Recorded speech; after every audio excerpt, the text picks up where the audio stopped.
Well, it has finally happened, everybody. To quote Garrus Vakarian when you talk to him after the Palaven moon mission, if you yell loud enough, eventually someone will come over to see what the fuss is about. Which is exactly what happened. This morning, BioWare announced that a new, improved ending for Mass Effect 3 would be coming this summer called the Extended Cut. Now, according to BioWare, this extended cut will provide some clarity to the endings of Mass Effect 3 and give some closure to Commander Shepard's story. Now, you would think that this would calm some of the hardcore Mass Effect fans down, but to be honest, I kind of think BioWare is addressing this ending way too casually.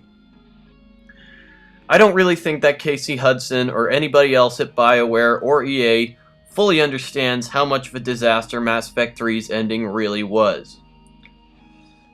I've heard every reason out there from people who said that none of the choices you made throughout the series really mattered, that there were more plot holes in this single ending than budget money spent on the whole trilogy, and that the amount of closure to the story was about equal to the amount of good movies in Uwe Boll's filmography.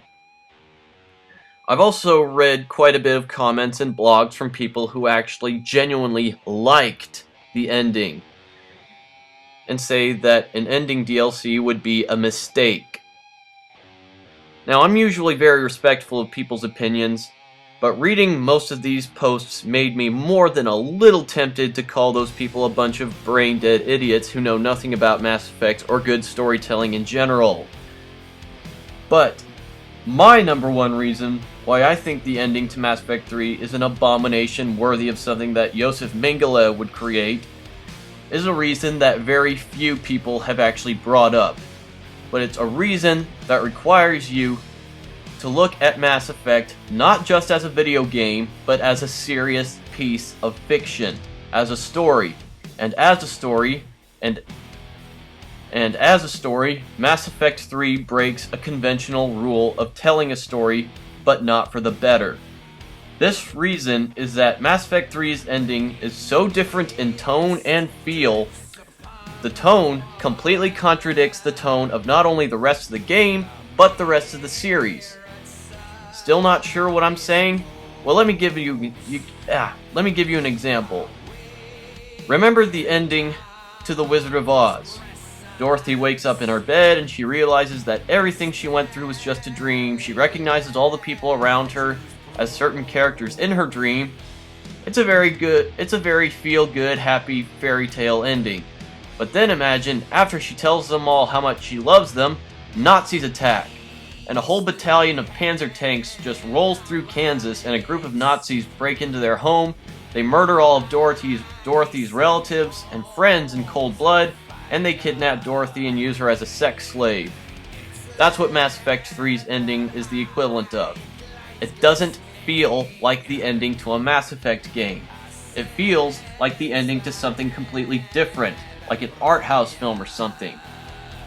It's like if they took the ending to Return of the Jedi and swapped it out for the ending of Sallow. And that's not all. For all of you who genuinely liked the ending, I challenge you just to bear with me on this. Throughout the whole Mass Effect franchise, you know exactly what's going on. In Mass Effect 1, there's this bad guy called Saren. He leads an army of evil robots and claims to be the herald for an even bigger and more powerful army of evil robots called Reapers. And the only person that can stop Saren is a human war hero called Shepard, who leads a multiracial team of weird aliens and quirky human soldiers to stop Saren and his evil robot army.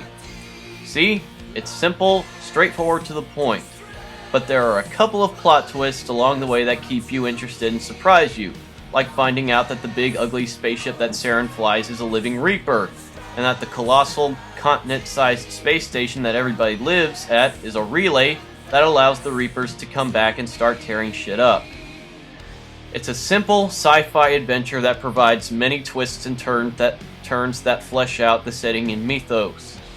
Mass Effect 2, while much darker in tone and more complex, still keeps to this tone. It raises the stakes by blowing up the Normandy and killing Shepard. It becomes more morally complex by having Shepard be brought back to life by Cerberus, who is an evil organization in the first game who killed Alliance admirals, experiments on Alliance soldiers with Thresher Maws, and created various abominations to kill people with. It's made more dark because Shepard has to work with this malicious organization, and most of his old friends hate him for it, believing that Shepard died and came back a bad guy.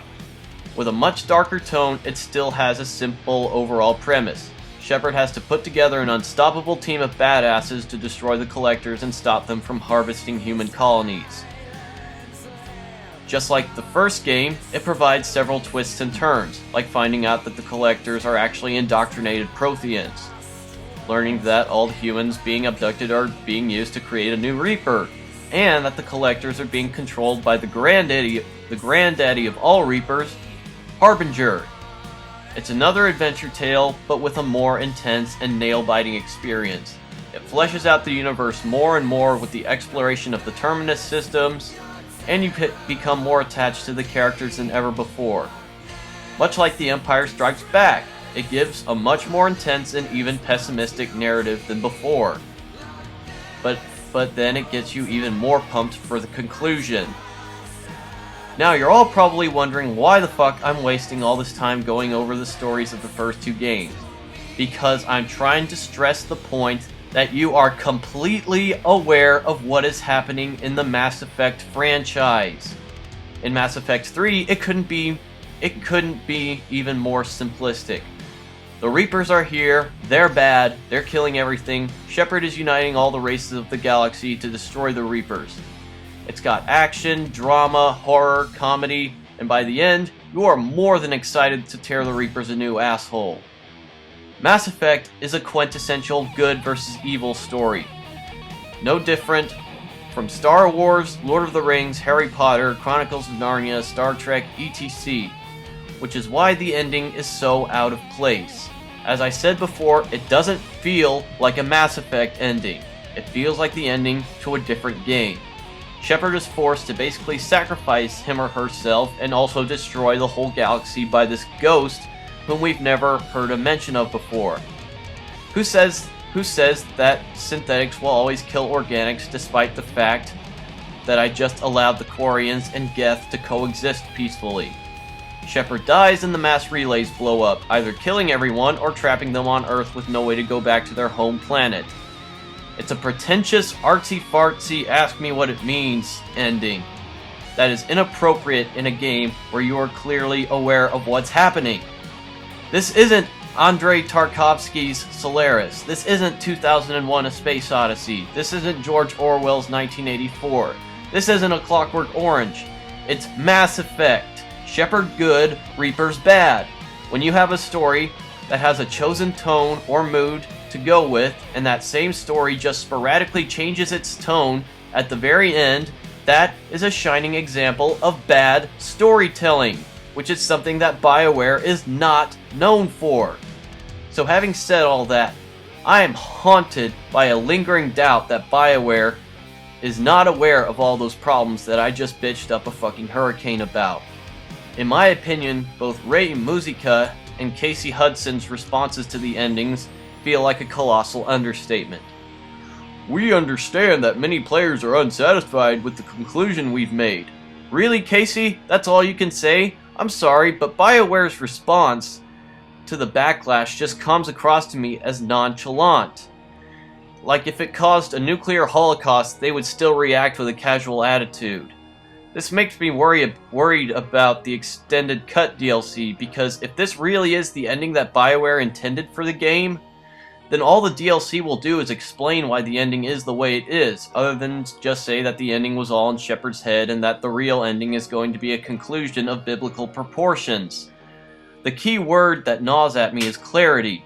It's like explaining the reason why there is disease and war. It doesn't change or improve the world, it just explains why the bad things in it are bad. I think I'll close this video with this statement.